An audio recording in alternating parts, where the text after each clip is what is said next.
세상도 천국으로 화하도다.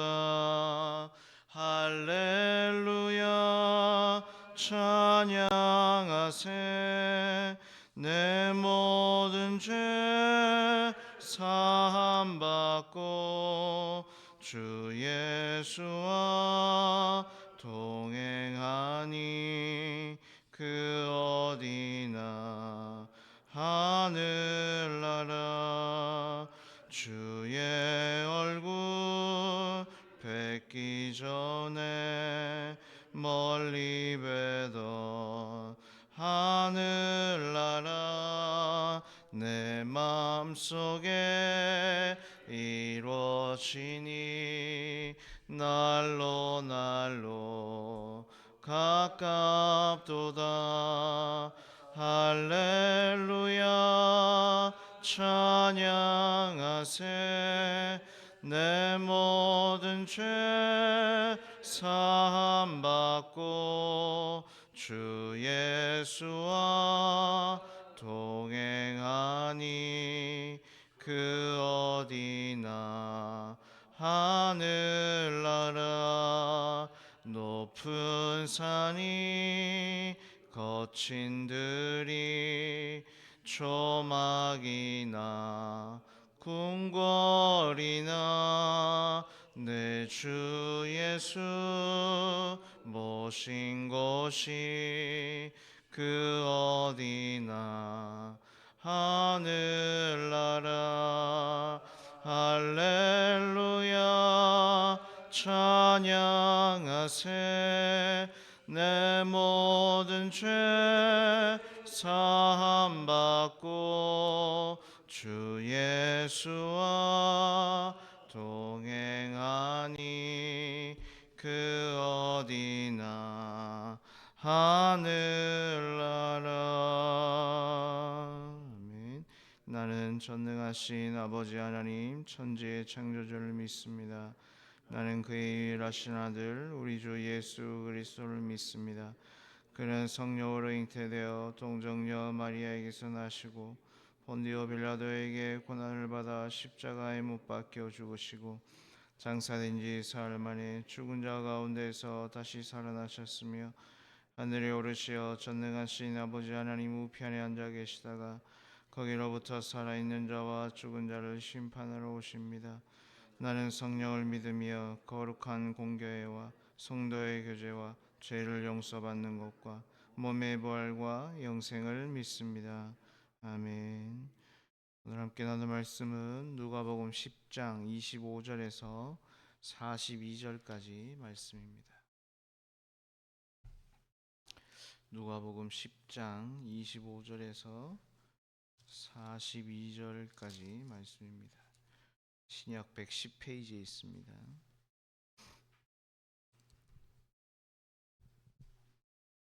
누가복음 10장 25절에서 42절까지입니다. 제가 먼저 25절 읽겠습니다. 어떤 율법 교사가 일어나 예수를 시험하여 이르되 선생님 내가 무엇을 하여야 영생을 얻으리이까?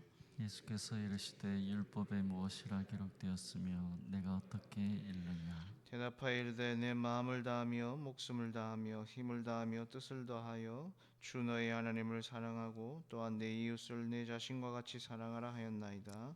예수께서 이르시되 내 대답이 옳도다. 이를 행하라. 그리하면 살리라 하시니 그 사람이 자기를 옳게 보이려고 예수께 여짜오되 그러면 내 이웃이 누구니이까?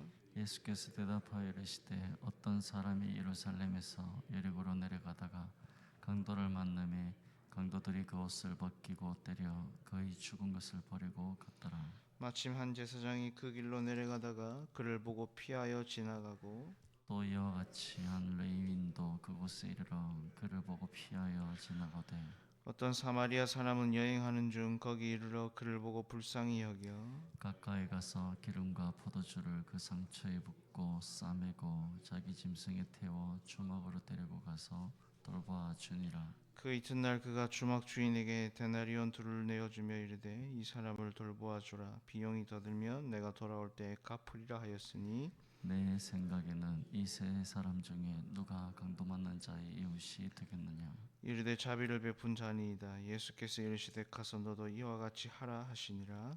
그들이 길 갈 때 예수께서 한 마을에 들어가심에 마르다라 이름하는 한 여자가 자기 집으로 영접하였더라. 그에게 마리아라는 동생이 있어 주의 발치에 앉아 그의 말씀을 듣더니 마르다는 준비한 일이 많아 마음이 분주한지라 예수께 나아가 이르되 주여 내 동생이 나 혼자 일하게 두는 것을 생각하지 아니하시나이까 그를 명하사 나를 도와주라 하소서. 주께서 대답하여 이르시되 마르다야 마르다야 네가 많은 일로 염려하고 근심하나 몇 가지만 하든지 혹은 한 가지만이라도 족하니라.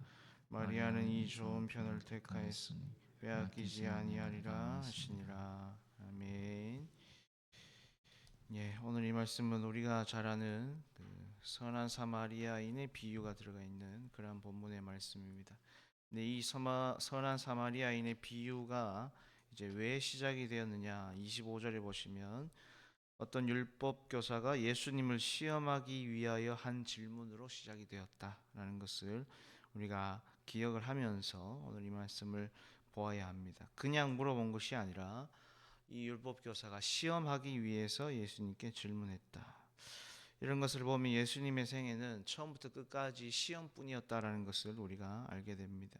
시험을 받으신 적이 없을 정도로 받지 않으신 적이 없을 정도로 예수님의 공생애는 참으로 험난했다라는 것을 우리가 엿볼 수 있고요. 그리고 바로 오늘 저와 여러분 같은 그리스도인의 인생 또한 이런 예수님의 삶과 어떻게 보면 참 많이 맞닿아 있다라는 것을 알게 됩니다. 강을 지나면 산이 나오고요. 산을 넘었다 싶으면 또 광야가 나오고, 그죠?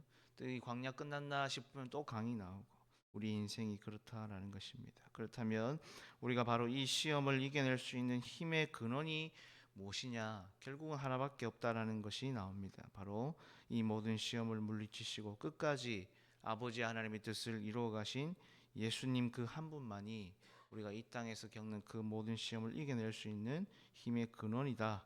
우리가 이것을 꼭 기억해야 될 줄로 믿습니다. 오늘 우선 이 25절에서 보여주고 있는 이 율법 교사의 질문을 우리가 이제 좀 생각을 해보아야 됩니다. 지금 이 율법 교사가 예수님을 시험하기 위하여 하고 있는 질문이 무엇입니까? 내가 무엇을 하여야 영생을 얻으리까라는 질문입니다.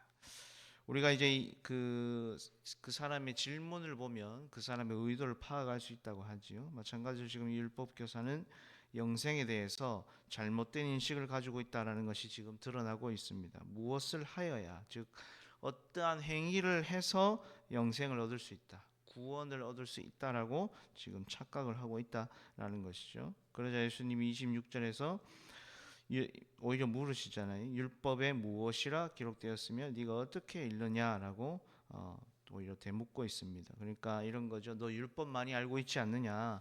그 율법에 뭐라고 기록되어 있는지 네가 한번 이야기해봐라. 예수님께서 이렇게 물으시는 것이죠. 그러자 27절에 대답하여 이르시되 내 마음을 다하여 목숨을 다하여 힘을 다하여 뜻을 다하여 주 너의 하나님을 사랑하고 또한 네 이웃을 내 자신과 같이 사랑하라 하였나이다 라고 이렇게 대답을 합니다.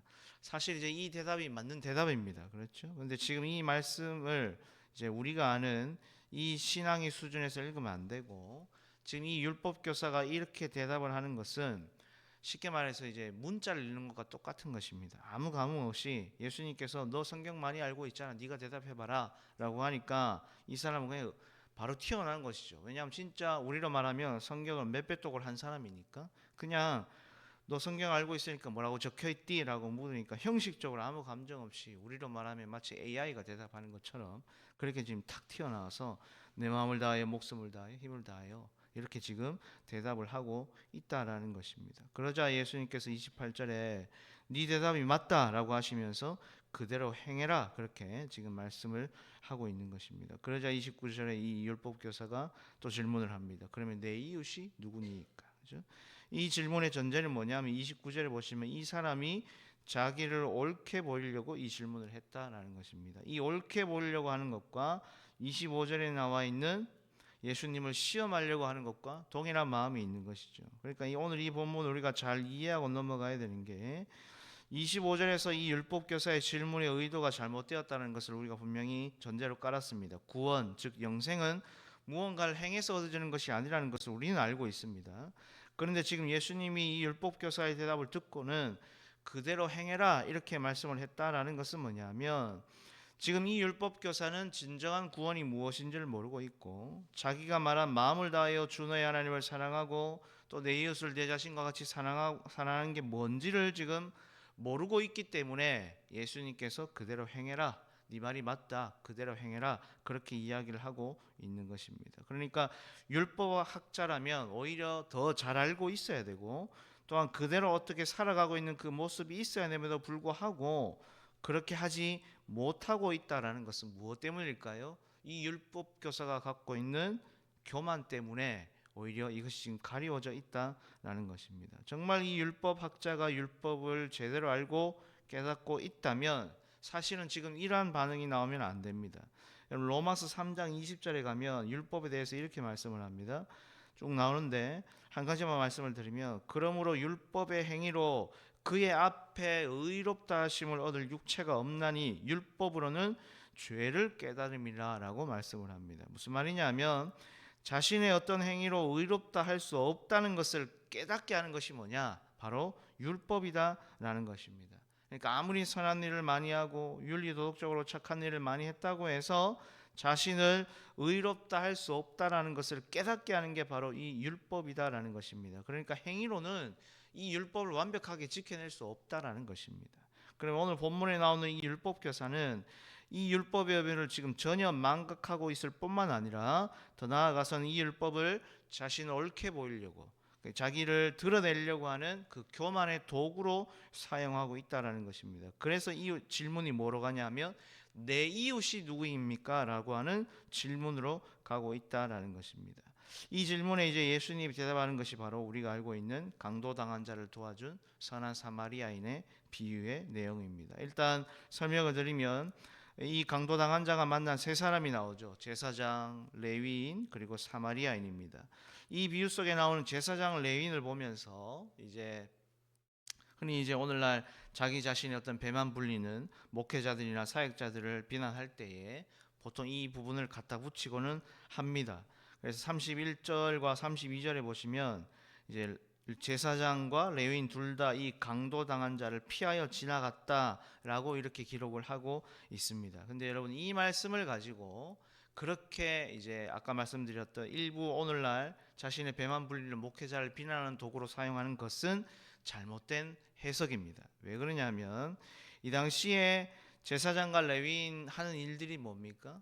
하나님의 그 제사장, 그러니까 하나님께서 허락하시는 예배를 집도하고 제사를 집도하는 것이 이들의 일입니다. 즉 이들이 가장 자신들의 거룩성을 유지하기 위해서 가장 먼저 해야 되는 게 뭐냐면 바로 부정한 것을 만지지 않는 것이 가장 할 일입니다.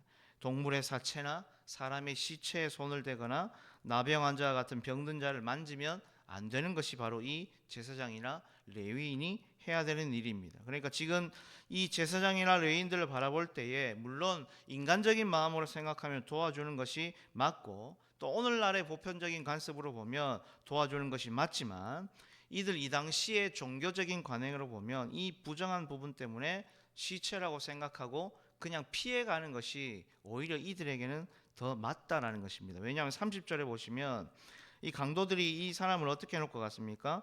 옷을 벗기고 때려 거의 죽은 것을 버리고 갔다라고 기록을 하고 있습니다.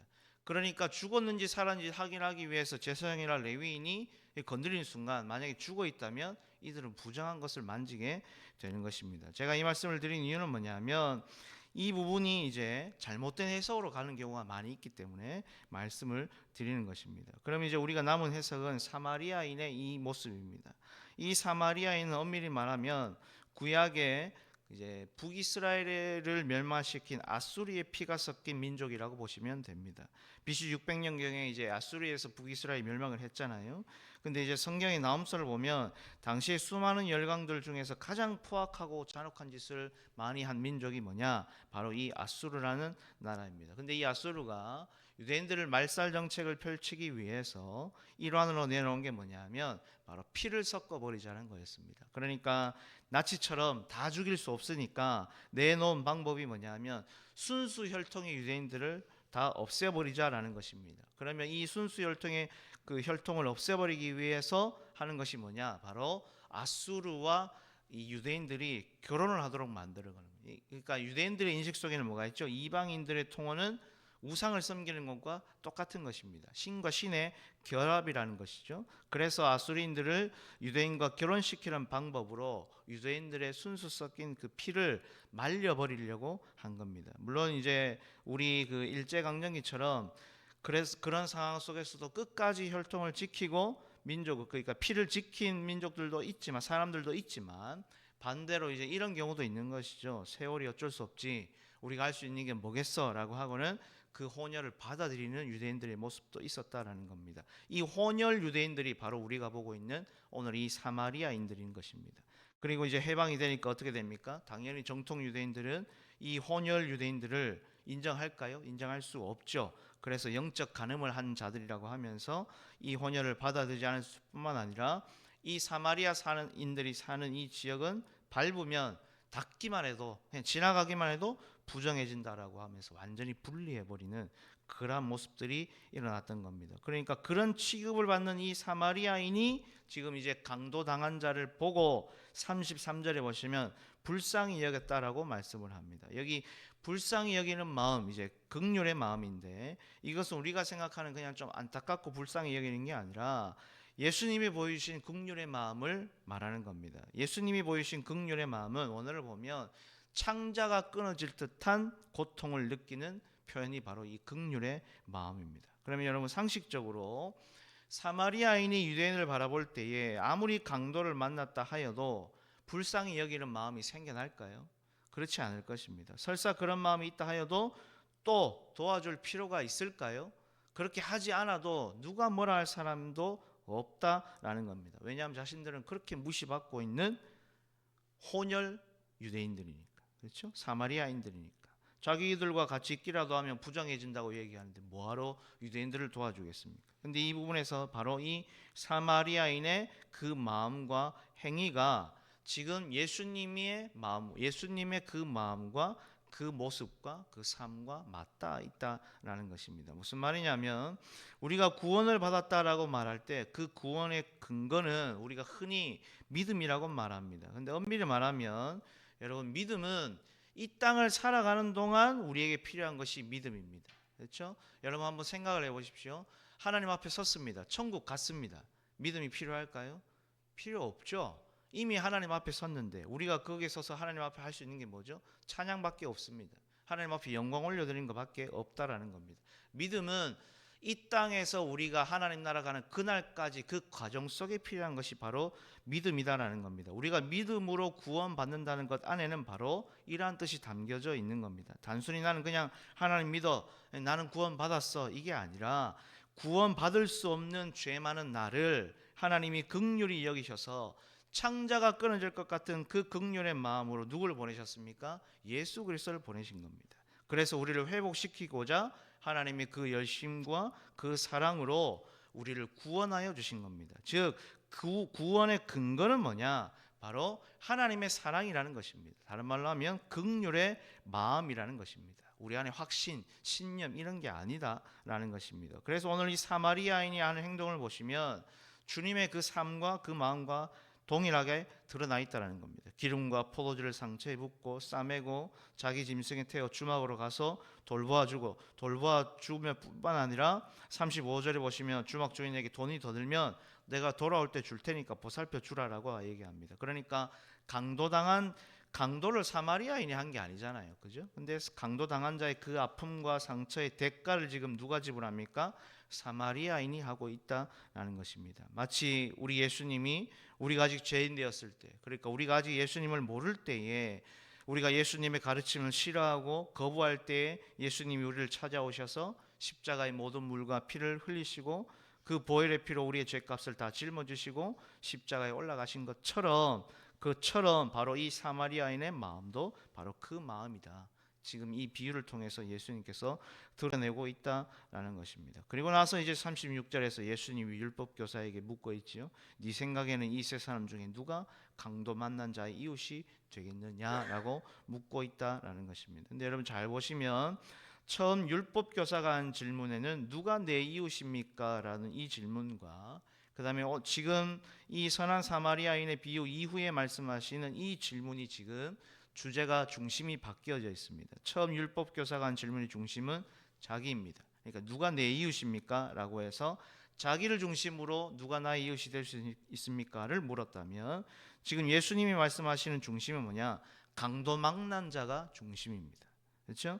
강도 만난 자의 이웃이 누가 될 수 있느냐라고 예수님께서 물으시면서 그 대답은 뭡니까? 바로 자기가 강도 만난 자의 이웃이 될 수 있다. 이웃이 되려고 왔다라고 지금 말씀을 하고 있다라는 것입니다. 그 말은 뭐냐면 우리가 이제 성경을 자세히 보시면 누군가를 돕는다고 말할 수 있는 주체는 사실은 딱 한 분밖에 없습니다. 바로 하나님 한 분밖에 없죠. 왜 그렇습니까? 하나님만이 다 가지신 분이시니까. 그럼 교회는 그리스도인은 우리가 돕는다고 말하는 겁니까? 사실은 그게 아니라 우리는 함께 한다라고 말하는 것입니다. 오늘날 여러분 대형교회에서 선교지를 가거나 아니면 어떤 세력을 과시할 모습들 속에 바로 이런 모습들이 나타나는데 말은 청직이라고 하고 나그네라고 하면서 내 것이 없다라고 하는데 도울 때는 항상 뭐하죠? 생색을 냅니다. 그렇죠? 그래서 갑을 관계가 명확해지는 걸 보게 됩니다. 근데 오늘 이 말씀 속에서 선한 사마리아인은 그래서 여러분 누구를 상징하는 겁니까? 예수 그리스도를 상징하는 겁니다. 그러면 강도 만난 자가 누구입니까? 바로 오늘 저와 여러분인 것입니다. 그러니까 예수님께서 강도 만난 자와 다를 바 없는 오늘 저와 여러분의 친구로 이 땅에 오셨다라는 것입니다. 그래서 그러니까 이 율법 교사의 질문 자체가 잘못되었다고 말씀드린 이유가 바로 거기에 있는 겁니다. 누가 내 이웃입니까? 이 사람이 정말 율법을 알고 있고 하나님을 똑바로 믿었다면 오히려 내가 누구의 이웃이 되어야 됩니까? 라고 하는 것이 맞는데 지금 이 사람은 누가 내 이웃입니까? 라고 질문으로 가고 있다라는 것입니다. 왜 그렇습니까? 예수님이 이 땅에 강도 만난 자와 다를 바 없는 우리의 이웃으로 오신 것처럼 그 하나님의 구원의 은혜를 받은 자였다면 오히려 이 율법 박사도 누군가의 친구가 되어주고 누군가의 아픔을 들어주고 공감할 수 있는 자가 되어야 되는데 오히려 이 사람은 그렇지 못하고 그 알고 있는 율법을 예수님을 시험하는 쪽으로 가져왔다라는 것입니다. 그리고 38절에서 42절까지의 말씀도 동일한 부분을 보여주는 겁니다. 그 당시에 천대받고 무시받았던 여성, 가정 속에 있는 여성에게 어떻게 합니까? 하나님의 말씀을 들을 수 있는 동일한 기회를 제공하는 그 모습 속에서 여전히 예수님은 천대받고 무시받는 자들의 친구로 오셨다. 이웃으로 오셨다라는 것을 보여주고 있다라는 것입니다. 그렇다면 오늘 이 말씀을 기억하시면서 우리가 다시 한번 회복해야 될 게 있습니다. 뭐냐면 이 구원의 감격과 기쁨을 우리가 혹시 잊어버려서 혹시 삶의 여러 가지 문제로 힘들어하고 있는 분들이 있다면 우리는 다시 한번 이 구원의 은혜를 회복해야 됩니다. 이 구원의 은혜를 회복해야 내가 다른 사람들의 좋은 이웃이 되어줄 수 있다는 것입니다. 내가 감사하지 못하고 내가 하나님 앞에 기뻐하지 못하고 이 구원의 감격을 놓치고 있다면 여러분 우리가 나아가서 하는 전도가 무슨 의미가 있습니까?